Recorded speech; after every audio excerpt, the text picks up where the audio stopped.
خدا کے لیے ہماری بات کو ایک بار ضرور سنیں۔ ہمارا مقصد کسی کی دل آزاری نہیں، ہم صرف سوال کرنا چاہتے ہیں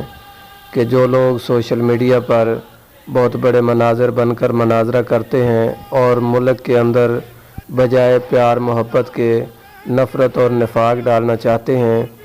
ان سے میرا یہ سوال ہے کہ اگر تم توحید پر مناظرہ کر رہے ہو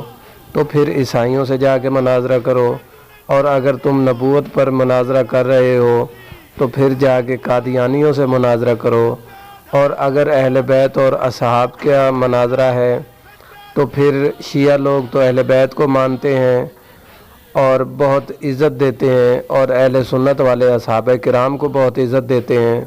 اب دونوں میں سے ایک کو اہل بیت سے انکار کرنا پڑے گا، کیونکہ اہل سنت والے تو اصحابہ کرام کو زیادہ اہمیت دیتے ہیں۔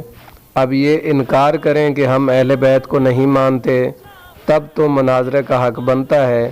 اور اگر ایسا نہیں کرتے تو پھر اس مناظرے کرنے کا کوئی فائدہ بھی نہیں۔ اگر کوئی اصحابہ کرام کو زیادہ مان رہا ہے تو اس کے نزدیک اصحابہ کرام کا مقام زیادہ ہے، اور اگر کوئی اہل بیت کو زیادہ مان رہا ہے تو اس کے نزدیک اہل بیت کا مقام زیادہ ہے۔ اس میں کوئی نفرت کی کوئی وجہ بھی نہیں بنتی۔ رہی بات ہمارے علماء اہل تشیع جو جگہ جگہ ماتم ثابت کرنے کے چکر میں ہیں اور ذوالجناح ثابت کرنا اور دیگر جو رسوماتی دین ہے، جو ایک طرح کی رسم بن چکی ہے، اس دین کو ثابت کرنے پر لگے ہوئے ہیں، تو میں آپ سے گزارش کرتا ہوں، اگر میری کوئی ویڈیوز اہل تشیع سن رہا ہے تو آپ سے میری یہ گزارش ہے کہ ایک آدمی صبح سے شام تک کام کرتا ہے اور پھر جا کے ماتم کرتا ہے، ماتم کرنے کے بعد وہ تھکا ہارا گھر آئے گا اور کل کام کرے گا یا نہیں کرے گا یہ علم نہیں۔ اور جو علماء کرام جو ماتم ثابت کر رہے ہیں، انہوں نے تو صبح سے شام تک صرف پڑھنا ہے اور ماتم ہی ثابت کرنا ہے، اور لاکھوں کی تنخواہیں لے کر چلے جاتے ہیں۔ اب انہوں نے ماتم پڑھا ہے، ہم نے صرف سنا ہے، ہم نے تصدیق تو نہیں کی،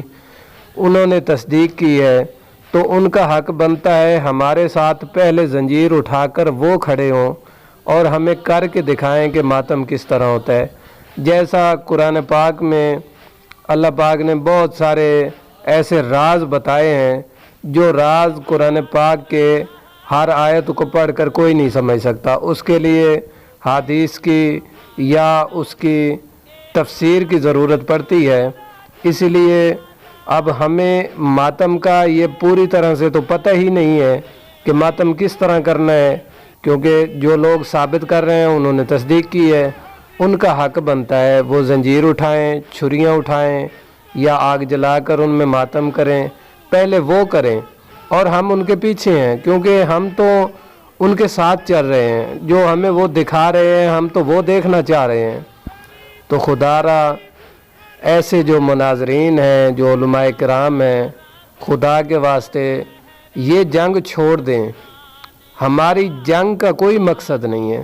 بجائے اس ماتم کو ثابت کرنے کے نماز کے بارے میں تعلیمات دی جائے، روزے کے بارے میں تعلیمات دی جائے، قرآن پاک کو پڑھانے کی تعلیمات دی جائے، اور لوگوں کو بتایا جائے کہ نماز کی فضیلت کتنی ہے، روزے کی فضیلت کتنی ہے، نیک اعمال کی فضیلت